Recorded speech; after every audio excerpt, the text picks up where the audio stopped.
அங்கே செங்கோட்டையன் அவர்கள் செங்கோல் வழங்கினப்ப அது ஒரு எம்ஜிஆர் சூழல். இதே மாதிரி தான் செங்கோட்டையன் வந்து எம்ஜிஆர் கொடுத்தாரு. இப்போ பாருங்கள் இதே மாதிரி இருக்குன்னு சோஷியல் மீடியாவில் பதிவுகள் பார்க்குறப்ப மக்கள் எம்ஜிஆராக விஜய் அவர்களை இந்த ஈரோடு கூட்டத்தில் இருந்து பார்க்குறாங்களா இருக்கே?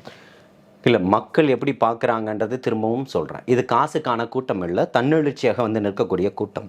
அது மக்களுடைய மனநிலை என்னன்றது தான் நீங்கள் புரிஞ்சுக்கணுமே தவிர்த்து, மக்களுடைய மனநிலையை வந்து அங்கே களத்தில் நின்று பார்க்கும்போது மக்கள் என்னவா பார்க்குறான்னா, அவர் தன்னுடைய தலைவனால் அண்ணனாக பார்க்குறாங்க. இங்கே அதுதான் உறவாக தான் கான்டாக்ட் பண்ணுறான்.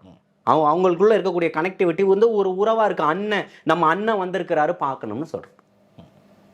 நீங்கள் அவர் செங்கோலை கொடுத்துருக்கிறாருன்னா அவருடைய வழிகள் அதிகம்.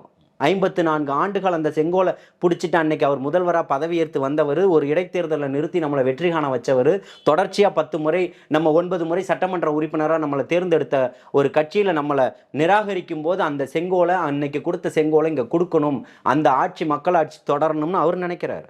இதுதான் இங்கே இருக்கக்கூடிய கனெக்டிவிட்டி.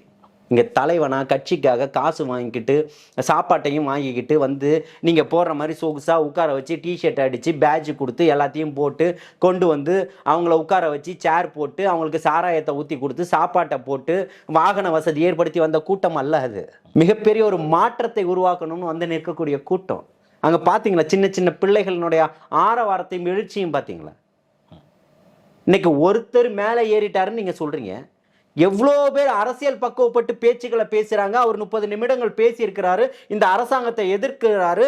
அவிநாசி அத்திக்கடவு திட்டம் காமராஜர் காலத்திலிருந்தே அந்த திட்டம் இன்னும் அப்படியே தொடர்ச்சியாக போய்கிட்டு இருக்கு. எம்ஜிஆர் காலத்துக்கு பிறகு, கலைஞர் காலத்துக்கு பிறகு, அண்ணா இருந்ததுக்கு பிறகுமே கூட இன்னைக்கு இந்த முதல்வர் இருந்தப்பவும், ஏற்கனவே எடப்பாடியார் இருக்கும்போது அதே அவிநாசி அத்திக்கடவு திட்டத்துக்கு நம்ம வள்ளூர் கோட்டத்தில் உண்ணாவிரதத்தில் இருந்ததில் நானும் ஒருத்தன்.